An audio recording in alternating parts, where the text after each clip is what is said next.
The first thing that I notice about the anointing in this passage is that it attracts jealousy.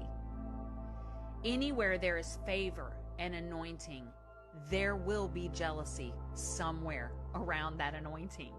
In Matthew 27, it says, Pilate recognized that it was out of envy that the Jewish religious leaders had handed Jesus over to be crucified.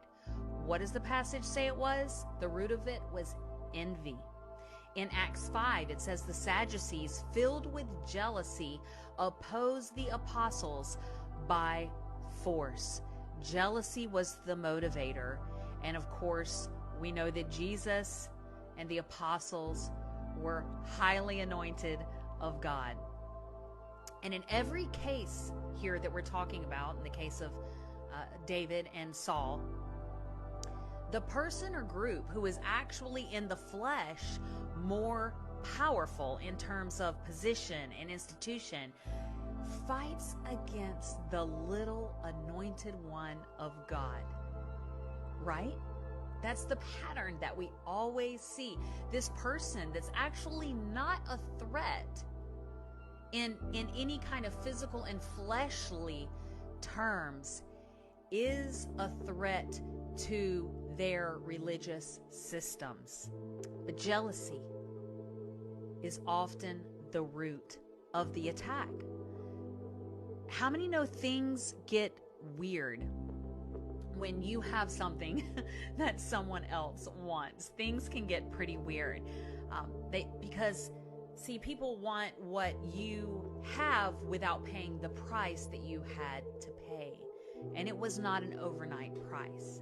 And just as I was mentioning in the story of Absalom after David became king, it says in 2 Samuel chapter 15, and so the conspiracy against King David gained strength, and Absalom's following kept on increasing. A messenger came and told David, the hearts of the people of Israel are with Absalom.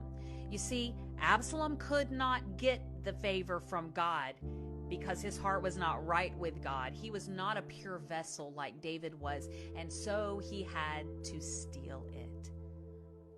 I have watched this attempt play out in the lives of people I know and in my life as well. We see it in Joseph's brothers, the jealousy that they had for the dreams that God was giving Joseph and the calling that was on Joseph's life that no one could deny, but we see them reacting in jealousy, and this sends Joseph into this incredible wilderness experience. But how many know that God takes what the enemy meant for evil and he turns it for good in our life, and he takes the wilderness experiences we're going through and he cooks up such a beautiful work of sanctification in our lives, and a faith-building experience that catapults us to another level if we will only trust him and obey him and stay humble before him.